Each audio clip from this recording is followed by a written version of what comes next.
함께 모여서 예배할 수 있는 은혜를 주셔서 감사합니다. 우리가 예배하고 또 기도하고 또 함께 찬양할 때 하나님의 놀라운 은혜가 우리 가운데 있어 서로 사랑하고 서로 이해하고 서로 정말 끝까지 기도의 동역자가 되는 그런 멋진 관계가 우리 가운데 있게 하여 주옵소서.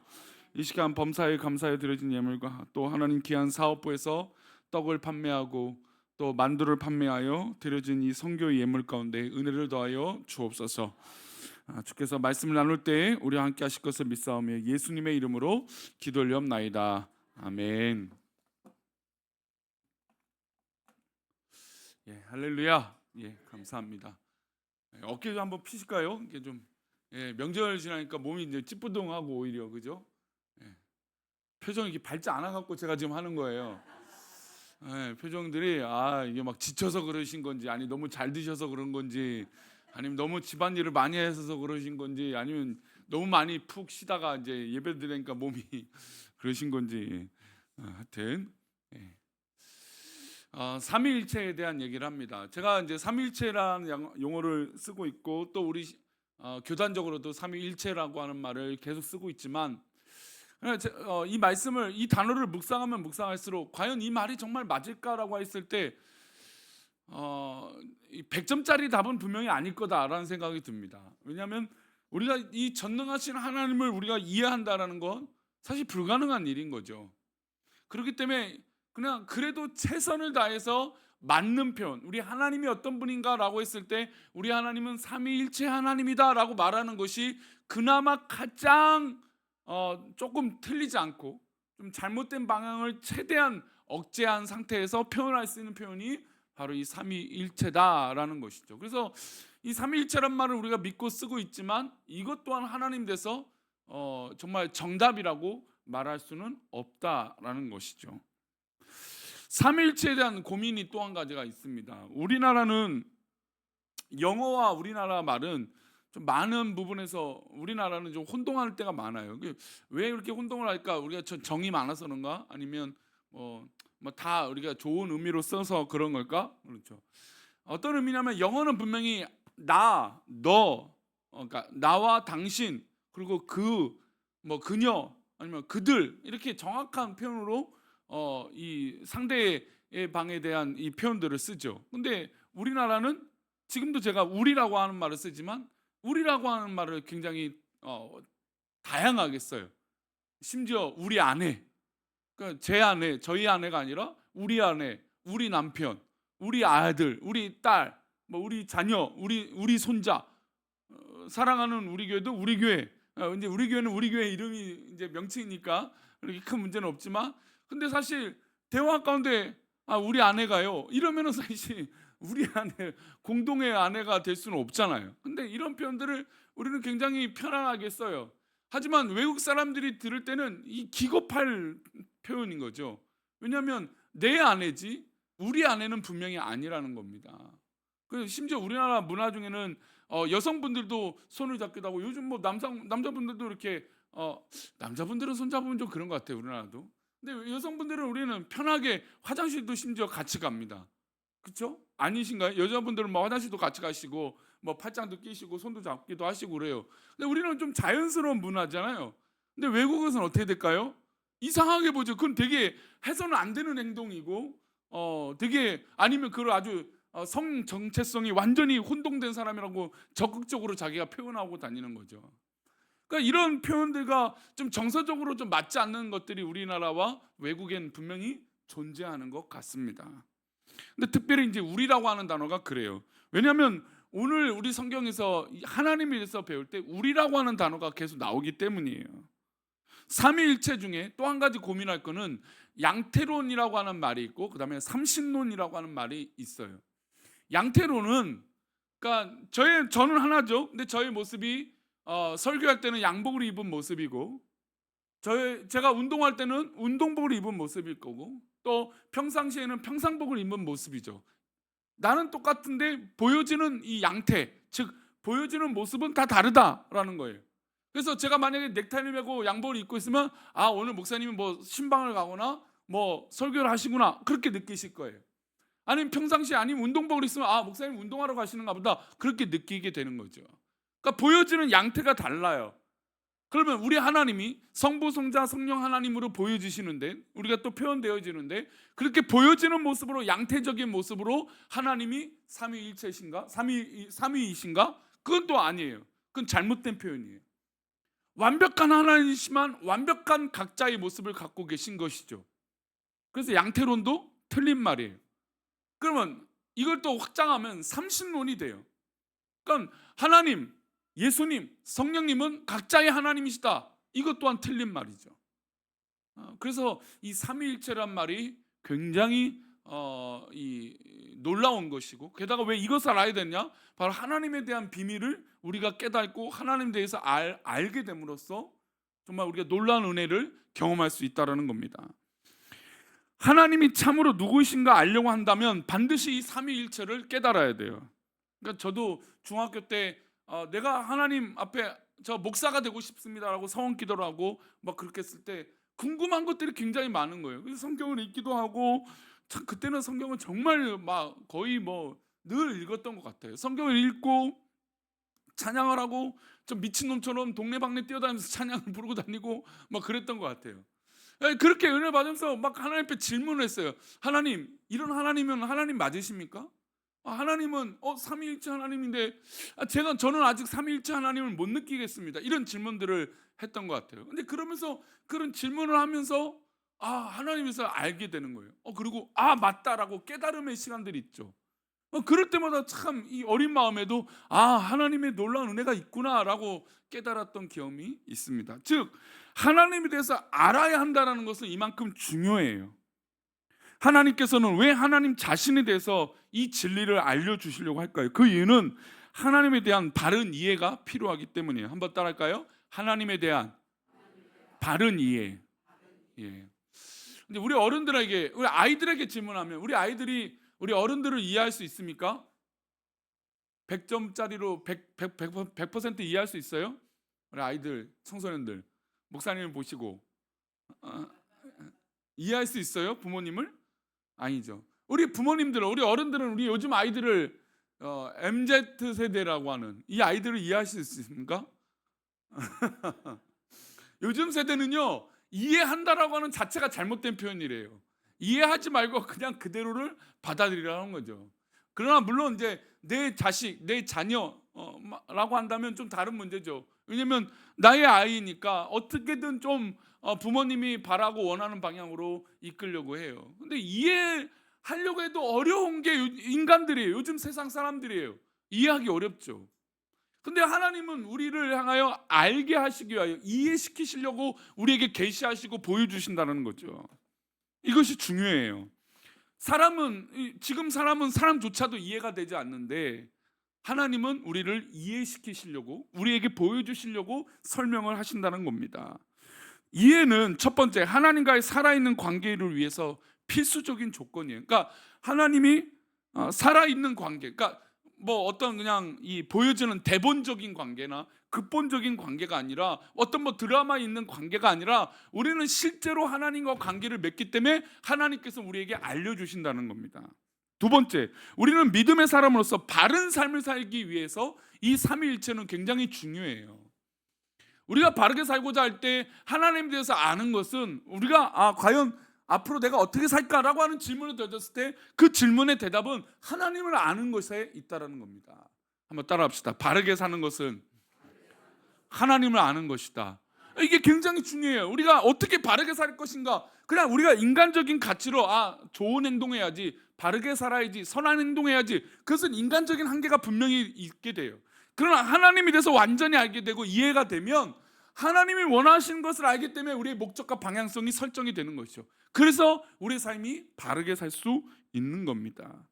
그래서 이 개신교, 우리 기독교는 특별히 하나님에 대한 바른 이해가 늘 전제가 되어져야 돼요. 자, 그럼 여기서 이제 질문 하나 던져보겠습니다. 우리 성도님들이 느끼시는 하나님은 어떤 분이신가요? 한번 속으로 대답해 보세요. 하나님은 어떤 분이십니까? 대답들 하셨어요? 하나님은 우리가 얘기할 때 유일신이라고 합니다. 유일신. 그런데 그 유일신 하는 순간 머릿속에 이 생각되는 건 이 단독적인, 독단적인 하나님에 대한 생각을 하게 돼요. 그러니까 우리 하나님은 우리가 지금 강조하는 것은 하나의 신이잖아요. 그렇죠?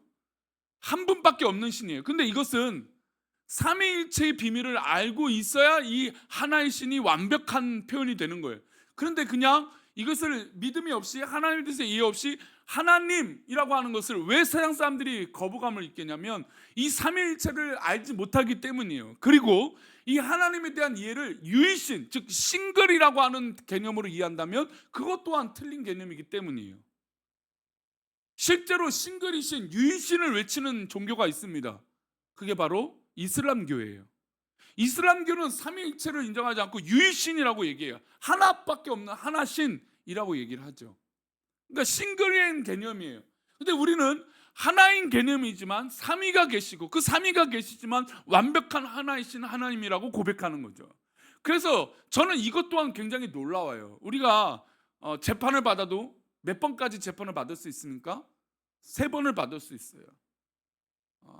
1심 재판에서 좀 억울하다 싶으면 항소를 하죠.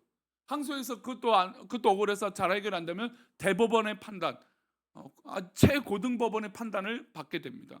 누구나 우리나라 의무예요. 할 수 있는 권리예요. 3번의 재판을 받죠.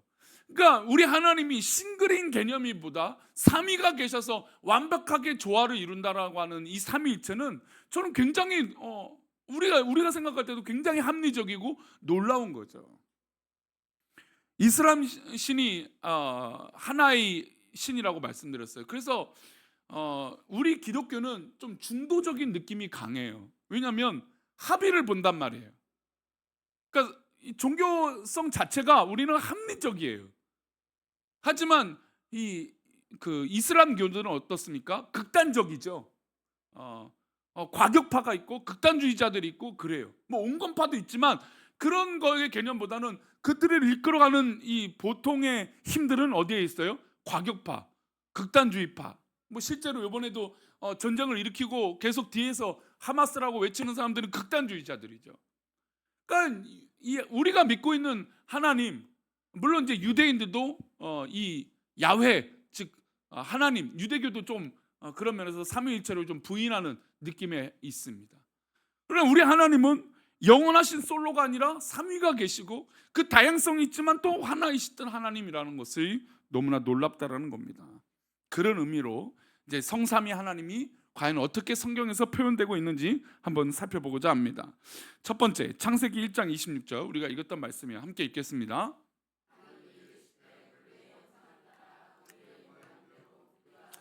만들고 그들로 바다의 물고기와 하늘의 새와 가축과 온 땅과 땅에 기는 모든 것을 다스리게 하자 하시고, 자, 우리라고 하는 표현들이 굉장히 가요. 근데 우리나라 사람들은 우리라고 하는 표현이 그냥 가볍게 넘길 수 있는 표현이지만 그러나 분명히 언어적으로 다르다고 말씀드리죠. 우리는 여기서 말하는 우리는 하나님 한 분이 아니라는 것을 분명히 느낄 수가 있어요. 우리의 형상을 따라 우리의 모양을 따라 누구를 만들어요? 사람을 만들었다는 겁니다. 그래서 하나님께서 우리 인간을 만드실 때 보세요. 자웅동체인 동물들이 있잖아요. 그렇죠? 그냥 그렇게 인간을 딱 하나 만들어 놓으신 게 아니라 그 다양성을 하나님께서 창조하실 때부터 만드셨다는 거예요. 남자를 만드셨는데 혼자 있는 것이 안타까워 여자를 만드셨다. 그게 참 놀랍지 않습니까? 그러니까 그런 다양성이라는 것이 존재하는 게 왜 그럴까요? 하나님은 이미 우리라고 하는 개념으로 다양성이 있으시기 때문이에요. 그러니 남녀가 있다라는 것은 굉장히 놀랍죠. 동물들도 마찬가지입니다. 물론 동물들도 뭐 좀 하나인 동물들이 있고 뭐 그런 생물들이 있긴 있지만 그러나 대부분의 암수가 구별이 되잖아요. 그런 다양함과 그런 이 생물학적인 이 변화된 모습, 다른 모습, 이것이 너무나 놀라워요. 그리고 저는 우리 하나님께서 남자와 여자를 만드신 분명한 목적이 있다라고 저는 믿어요. 그리고 그들에게 에덴 동산에서 쫓겨났을 때도 그들에게 남녀의 역할의 구분을 분명히 말씀하셨죠. 그래서 요즘 세상이 말하고 있는 이 평등이라고 하는 단어는 굉장히 조심스럽게 해요. 여러분, 기회는 평등해야 됩니까? 안 해야 됩니까? 기회는 평등해야 됩니다. 내가 집안이 어떻고 뭐 내가 가진 것이 어떻고 그렇다고 해서 기회를 불공정하게 준다는 건 분명한 문제가 있어요. 그래서는 안 돼요. 그러나 역할론적인 문제들이 있어요. 그러니까 우리의 육체적인 역할들이 분명히 있죠. 남자가 아이를 낳을 수 없잖아요. 그러니까 분명히 그 생물학적인 하나님이 창조하신 육체적인 역할들이 분명히 있다라는 거죠. 그거는 분명히 구분이 있어야 돼요. 그것은 평등하고는 아무 상관이 없는 문제예요. 오히려 더 건강한 모습은 힘이 있는 남성이 여성을 때리는 것이 아니라 여성을 보호해 줘야죠. 그리고 여성들은 뭐 그렇다고 무조건 뭐 집안일을 해야 된다. 이게 또 여성 역할은 아니에요. 남자들도 해야 될 부분들은 해야죠. 또 각자의 맡은 역할들을 하면 하는 거죠. 그러나 제가 예전에도 얘기했지만 아이들을 품고 사랑하는 데 있어서 여성의 역할들은 또 달라요. 그래서 제가 아이들을 대하고, 그러니까 우리 아이들을 참 저도 개인적으로 사랑해요. 너무너무 우리 아이들도 다 사랑하고 너무너무 예쁘고 다 안아주고 싶어요. 근데 부부들을 보면요, 달라요. 엄마가 아이들을 품는 것과 아빠가 아이를 품는 게 달라요. 우리 장로님들도 보면 아이들을 보시면 그냥 흐뭇하게 웃어요. 왜냐하면 이미 손주들에게 상처를 받았거든요. 할아버지가 아이들을 안아준다고 해서 손 내밀었을 때 아이들이 잘 안아요. 그죠? 예. 다 누구한테 먼저 가요? 할머니한테 먼저 가요, 엄마한테. 이게 다르단 말이에요. 그 아이들이 의도적으로 할아버지가 아빠가 싫어서 그런 게 아니에요. 느끼는 감정이 다르다는 거죠. 그러니까 그거는 여성의 역할들이에요. 여성의 역할들. 다른 거죠. 하나님 주신 놀라운 이 사랑의 이 어미의 마음인 거죠. 그런 의미에서 분명히 달라요. 다시 한번 1장 26절 보여주세요. 물론 이제 그런 역할론적인 이야기를 하려고 이 말씀하는 건 아니지만 우리 하나님께서 우리의 형상대로 만들어 주셨던 우리라고 하는 개념은 그래서 굉장히 중요한 거죠. 또 계속해서 읽어볼까요? 11장 7절입니다. 함께 읽겠습니다. 자, 우리가 내려가서 거기서 그들의 언어를 혼잡하게 하여 그들이 서로 알아듣지 못하게 하자 하시고 바벨탑을 쌓아서 하나님 앞에 가까이 가서 하나님 같이 되려고 했던 인간들의 욕심들을 하나님께서 그 언어들을 흩으셨어요. 근데 그 언어를 흩으시려고 내려가시는데, 임재하시는데 그렇게 표현하십니다. 자, 그러니까 자라고 하는 것은 아니 나 혼자 말하진 않잖아요. 나 혼자 그러면 이상한 사람이죠. 근데 지금 누가 동역하는 사람이 있으니까 자 우리 함께 갑시다 이런 표현을 쓰겠죠. 그래서 이 성경은 이렇게 시작합니다. 자 우리가 내려가서, 그러니까 성삼위 하나님께서 우리라고 하는 개념으로 내려가셔서 그들의 언어를 혼잡하게 하자라고 말씀하신 겁니다. 그러니까 이미 하나님은 창조를 하실 때부터 우리셨고 그리고 이 언어를 혼잡하게 하실 때도 우리셨습니다. 그러니까 이미 우리라고 하시는 개념으로 우리에게 말씀하신 거죠. 또 이사야 6장 8절 말씀입니다. 함께 읽겠습니다. 내가 또 주의 목소리를 들으니 주께서 이르시되 내가 누구를 보내며 누가 우리를 위하여 갈고 하시니 그때 내가 이르되 내가 여기 있나이다 나를 보내소서 하였더니 이사야가 하나님 앞에 음성을 듣습니다. 야 누가 우리를 가서 이 일들을 하겠냐. 우리라고 하는 것, 성삼위 하나님의 역할들을 누가 할 것인가 했을 때 이사야 선지자가 내가 여기 있습니다 라고 고백하면 나를 사용해 달라고 고백하는 것이죠. 그러니까 하나님은 모든 순간마다 우리 가운데 역사하실 때 우리라고 하는 표현들을 쓰셨다는 겁니다. 즉 하나님은 혼자가 아니라 우리라고 하는 개념으로 또 우리라고 하는 모습으로 등장하신 것이죠. 그리고 하나님의 복은 삼중적인 의미가 있어요. 민수기 6장 24절 26절입니다. 이 복은 참으로 우리를 축복하시는데 정말 잘 정결하게 정말 반듯하게 기록되어 있는 말씀인 것 같아요. 어떤 축복인지 볼까요? 함께 읽겠습니다. 여호와는 내게 복을 주시고 너를 지키시기를 원하며 여호와는 그의 얼굴을 내게 비추사 은혜 베푸시기를 원하며 여호와는 그 얼굴을 내게로 향하여 드사 평강 주시기를 원하노라 할지니라 하라. 할렐루야. 복을 주시고 은혜 베풀어 주시고 평강의 하나님이 우리 귀한 성도들 가운데 있기를 축원합니다. 이 민수기 6장 24절부터 26절은 성경에 나오는 축도 중에 가장 좀 짜임새 있는 축복 중에 하나라고 말할 수 있어요. 그래서 실제로 이 말씀을 읽고 축도하시는 우리 선배 목사님들도 계셨어요. 그러니까 바울 사도의 축복의 이 축도와 또 하시지만 그것은 뭐 우리가 지금도 저도 근본을 하지만 이 말씀을 읽고 축도를 하신다는 거죠. 그러니까 바울 사도의 축도를 기록했던 말씀들을 따라서 하죠. 근데 이 말씀이 굉장히 정말 우리에게 향하신 놀라운 사랑이 다 담겨 있다라고 고백되어진다는 겁니다. 랑게라고 하는 사람이 첫 번째 축복인 이스라엘 개개인들을 향하여 일반적인 축복이 24절이고, 두 번째는 그들에게 죄를 도말하여 주시고 구속해 주신 은혜가 25절이고, 26절은 평강을 주시는, 그래서 우리의 이름이 높게 빛날 수 있는 은혜가 담겨 있는 게 바로 26절이다 라고 말하고 있어요. 또 루터는 이렇게 말합니다. 루터는 첫 번째 축복은 영적인 삶과 행복에 관한 것이고, 두 번째는 영적인 삶과 영혼에 관한 것, 그러니까 아까 말씀드린 랑게가 말했던 것처럼 구원에 관한 말씀이었죠. 그리고 세 번째는 영육간의 모든 축복을 포함하는 것으로 사탄의 권세를 이기는 것이다. 그러니까 평강이 있기 위해서는 사탄의 권세를 물리치는 것이다 라고 얘기합니다. 더 나아가서 이 세 가지 축복을 다른 차원으로 이해할 수 있는데, 첫 번째는 이 24절은 성부 하나님의 개념이고, 25절은 성자 예수님의 개념이고, 26절의 축복은 성령 하나님의 개념이다. 그래서 복을 주시고 너를 지키시기를 원하며 라고 하는, 내게 복을 주시는 이 복의 근원이 되시는 하나님 아버지시라는 겁니다. 그리고 내 얼굴을 비추사 은혜 베푸신가? 은혜를 받으려면 구원을 받아야 되거든요. 그러니까 구원을 베푸시는 그 십자가를 지신 분은 누구인가요? 예수님이시죠. 그리고 평강을 주시는 하나님 바로 성령님의 역할이라는 겁니다. 그래서 이 민수기 6장 24절부터 26절은 성삼위 하나님께서 우리를 사랑하시고 우리에게 복을 주시는 측면이 이렇게 있다, 사역의 모습이 이렇게 있다라고 고백을 하고 있다라는 겁니다. 그래서 이 복이 굉장히 삼중적인 의미가 담겨 있어요. 자, 그리고 우리 하나님은 여호와의 사자로 좀 구별되긴 합니다. 근데 여호와의 사자는 과연 우리가 느낄 때 누구일까요? 여호와의 사자는 누구입니까? 좀 어렵나요? 여호와의 사자, 우리가 성경에 보면 여호와의 사자가 나옵니다. 여호와의 사자는 누군가요? 보통 천사를 얘기하죠. 천사들을 얘기하지만, 그러나 그 내용들을 좀 더 면밀하게 들여다보면 우리 인간이 느끼게 된 천사라고 할 수 있지만, 하나님께서 우리 예수님을 보내서 그 역할들을 감당하시기 위해서 사역을 하시는 것들을 보게 돼요. 그 모습들 한번 찾아보겠습니다. 우리 창세기 16장 10절부터 13절인데요. 함께 읽겠습니다. 여호와의 사자가 또 그에게 이르되 내가 내 씨를 크게 번성하여 그 수가 많아 셀 수 없게 하리라. 여호와의 사자가 또 그에게 이르되 내가 임신하였은즉 아들을 낳으리니 그 이름을 이스마엘이라 하라. 이는 여호와께서 내 고통을 들으셨음이니라. 지금 여호와의 사자가 그에게 이르되, 아브라함에게 말씀하시죠. 내 씨를 번성하게 하여 수가 많아 셀 수 없게 하게 하겠다. 여호와의 사자가 또 말합니다. 근데 우리는 이 본문을 분명히 천사라고 얘기를 해요.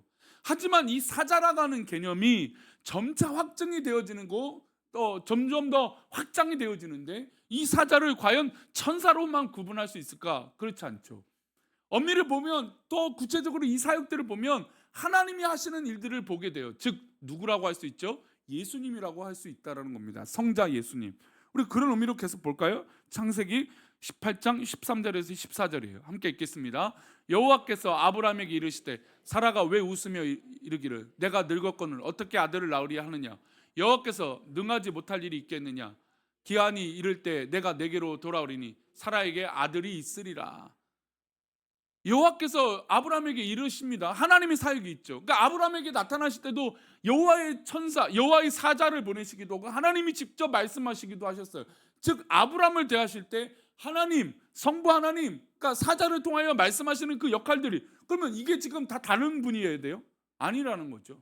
지금 분명히 16장에 나왔던 하나님의 사자도 하나님의 역할들을 지금 감당하고 있고, 18장의 하나님도 하나님의 모습으로 말씀하고 계시는 거죠.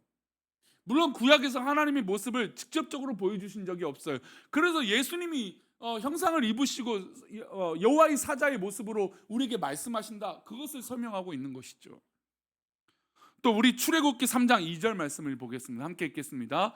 여호와의 사자가 떨기나무 가운데서부터 나오는 모든 불꽃 안에서 그에게 나타나시니라. 그가 보니 떨기나무에 불이 붙었으나 그 떨기나무가 사라지지 아니하는지라. 하나님께서 이제 모세를 세우셔서 그들을 이끌어 이스라엘 백성들 이끌려고 계획하셨습니다. 근데 그때 말씀하신 게 뭡니까? 여호와의 사자가 떨기나무 가운데서 있다는 거예요. 우리가 알기로는 분명히 이 모습은 하나님이셨습니다. 그런데 지금 이 성경 구절을 자세히 보니까 여호와의 사자가 등장해요. 그럼 여호와의 사자가 과연 천사로만 국한되었을까? 아니라는 것이죠. 바로 성자 예수님, 성령 하나님, 그 하나님께서 여호와의 사자의 모습으로 불꽃 가운데 계셨다라는 겁니다. 그러니 사실 우리가 이해할 수 없는 우리 인간들이 이 모습들을 봤을 때 천사라고 말할 수도 있고 여호와의 사자라고 말할 수 있는 거죠. 근데 하나님의 관점에서 하나님이 임재하셔서 말씀하시는데 그 사자의 모습으로 어떻게 해요? 예수님의 모습으로, 때로는 성령님의 모습으로, 물론 하나님은 직접적으로 구약에서 보여주시지 않지만 하나님의 어떤 그런 상징적인 모습으로 우리에게 나타나셔서 말씀하셨다는 겁니다. 여호수아 5장 13절에서 15절 말씀 한번 보겠습니다. 함께 읽겠습니다. 여리고에 가까이 이르렀을 때 눈을 들어 본즉 한 사람이 칼을 빼어 손을 들고 마주 서 있는지라. 여호수아가 나아가서 그에게 묻되 너는 우리를 위하느냐 우리의 적들을 위하느냐 하니. 우리 다음 구절 13, 14, 15 다 함께 읽겠습니다. 그가 이르되 아니라 나는 여호와의 군대 대장 지금까지 왔느니라 하는지라. 여호수아가 얼굴을 땅에 대고 엎드려 절하고 그에게 이르되 내 주여 종에게 무슨 말씀을 하려 하시나이까. 15절입니다. 여호와의 군대 장관이 여호수아에게 이르시 내 발 앞에서 신을 벗으라. 내가 선 곳은 거룩하니라 하니 여호수아가 그대로 행하니라. 우리 13절 말씀을 먼저 다시 보여주세요. 여호수아가 여리고에 가까이 이르렀을 때 눈을 들어본 적 누가 있었습니까? 한 사람이라고 표현하고 있어요. 그러니까 여호수아가 볼 때 한 사람인데 지금 그 한 사람이 나타나서 묻습니다. 우리를 위하느냐? 그럼 이 한 사람은 과연 누구라는 얘기일까요? 하나님이신 거죠. 왜냐하면 하나님은 성삼위 하나님이시니까 우리라고 하는 표현을 쓸 수 있는 게 지금 한 사람인데 어떻게 우리예요? 지금 말이 안 되잖아요. 한 사람이 분명히 제가 볼 때 여호수아가 볼 때 한 사람이 서 있는데 우리를 위하여 우리의 적들을 위하여 쓰느냐. 그럼 이건 문법적으로 잘못된 표현이죠. 그런데 이 모습이 성삼위 하나님이라면 충분히 이해가 되는 말씀이죠. 그리고 14절 보겠습니다. 그가 이르되, 지금 이거 표현은 또 한 단어로, 그러니까 한 분이 말하는 것처럼 말씀합니다. 분명히 직전에 우리를 위하여 싸울 수 있느냐라고 물으셔놓고 그가 이르되라고 하는 단수적인 의미로 여호수아는 지금 표현하고 있어요. 그러니까 여호수아는 볼 때 성삼위 하나님, 삼위일체 하나님을 이해하기는 어렵겠죠. 그러니까 지금 언어의 표현들이 있는 거예요. 분명히 그 한 사람이 우리라고 말했는데 자기가 볼 때는 그라는 거예요. 그렇죠? 그러니까 그라고 하는 표현을 씁니다. 근데 그가 이르되 뭐라고 말씀하시면 나는 여호와의 군대 대장으로 지금 왔느니라 하는지라. 여호수아가 얼굴을 땅에 대고 엎드렸습니다. 왜요? 하나님 만나니 두려워서 엎드리게 되죠. 그리고 종에게 무슨 말씀하십니까? 라고 묻습니다. 그래서 15절에 이렇게 말씀하시죠. 여호와의 군대 대장이, 여호와의 군대 대장이 그럼 누구예요? 여호와의 사자가 과연 누구예요? 그러니까 성삼위 하나님, 그러니까 우리가 볼 때는 하나님이라고 보기는 좀 어려운 것 같아요. 그러니까 여호와의 사자인 것 같아요. 여호와의 군대는 과연 누구예요? 군대 대장이. 그러니까 우리가 이 성경을 기록한 저자들의 입장에서 볼 때는 이게 그 당시는 충분히 이해하기는 어려운 거죠. 그러니까 그런 표현들을 쓰는 거예요. 여호와의 군대 대장, 우리 하나님이시죠. 대장 되신 우리 하나님, 대장 되신 예수 그리스도, 대장 되신 우리 성령님, 그 대장이 여호수아에게 이르시되 내 발에서 신을 벗으라. 내 선 곳은 거룩한. 내가 선 곳이 왜 거룩해진 곳입니까? 그곳이 무슨 땅이 되니까? 하나님이 임재하는 땅이 됩니다. 왜 우리 교회가 거룩한 성물이 되고 왜 교회가 왜 거룩한 곳이 됩니까? 이곳에 누가 임재하시기 때문인 것이죠. 하나님이 임재하시기 때문에. 우리가 그래서 교회를 거룩한 곳이라고 말합니다. 신을 벗으라. 내가 선 곳은 거룩하니라 하니 여호수아가 그대로 신발을 벗습니다. 사실 여호수아도 대단한 대장군 아닙니까? 장군 아닙니까? 근데 하나님의 이 말씀 앞에 엎드릴 수밖에 없는 연약한 인간의 모습이라는 것이죠. 자, 오늘 삼위일체에 대해서 다음번까지 한번 이야기를 나눌 텐데 한 가지를 나눴습니다. 삼위일체는 아마 어렸을 때부터 우리 성도님들이 교회에서 참 많이 들었던 단어 중에 하나일 거예요. 근데 최근에 우리 성도들이 교회와 신앙생활하면서 이 삼위일체 하나님에 대해서 좀 많이 모르거나 관심이 없는 경우들이 많아요. 성삼위 하나님께서 내주하신다라고 하는 그 의미를 우리가 모를 때가 있고, 우리 하나님의 모습들이 우리 가운데 이렇게 비춰졌을 때 우리가 과연 어떻게 반응할 것인가에 대해서 잘 모를 때가 많아요. 그리고 우리가 그냥 막연하게 하나님이라고 믿기 때문에 우리 일상 가운데 내주해 주시는 예수님, 성령님에 대해서 잊어버릴 때가 많다라는 것이죠. 물론 이것이 지나치면 안 됩니다. 그래서 오순절은 성령님이 너무 좀 지나치죠. 그래서 이 지나치면 조금 문제가 발생될 수 있어요. 그래서 조심스럽죠, 오순절. 뭐 그렇다고 잘못되지는 않았지만 좀 너무 강조가 되는 거죠, 성령님의 역사들을. 또 반대로 유일신 성부 하나님에 대해서만 너무 집중하는 요즘 사람들이 있어요. 실제로 이제 안식일교라든지 뭐 이런 뭐 문제들이 있고, 또 요즘 한국 교회 가운데 우리가 유대인처럼 살아야 되지 않느냐, 그래서 구약의 말씀대로 좀 살아야 되지 않느냐 이렇게 주장하는 성도들, 즉 기독교인들이 있어요. 예수님을 믿지만 우리가 구약의 말씀대로 살아야 되는 거 아닌가? 먹는 것도 입는 것도, 그래서 돼지고기를 안 먹으려고 하는 사람들이 있어요. 소고기만 먹으려고 하고, 그러니까 구약의 말씀대로만 살아야겠다. 그러니까 그것도 뭔가 좀 잘못됐죠. 왜 그럴까요? 구약의 하나님은 아무래도 유이신 아버지, 그러니까 성부 하나님이 강조가 많이 되어 있다 보니까, 느껴지다 보니까 성부 하나님 대해서만 집중하려고 하는 이 잘못된 신앙의 모습들이 드러나고 있는 것이죠. 이것 또한 잘못된 것이죠. 그래서 이 삼위일체 하나님을 균등하게 느낀다는 것. 그래서 저는 서론에서 그 말씀드렸어요. 싱글인 하나님이 아니어서 얼마나 감사한 거예요. 하나님은 다수의 하나님이 계시지만 하나이신 게 얼마나 놀랍습니까? 우리가 지금 제가 이 표현을 쓰는 것 자체도 이해가 되지 않지만, 뭐 맞는 표현은 아니지만, 그래도 우리가 하나님에 대한 이 놀라운 것을 깨달아 고백할 수 있다는 게 얼마나 놀랍습니까? 그러니 우리 수요예배 들으신 분들, 우리 성삼위 하나님을 믿으시고 그 하나님을 삶 속에서 경험하시기를 축원합니다. 우리 주님 말씀하시면 우리 함께 찬양하고 기도하겠습니다.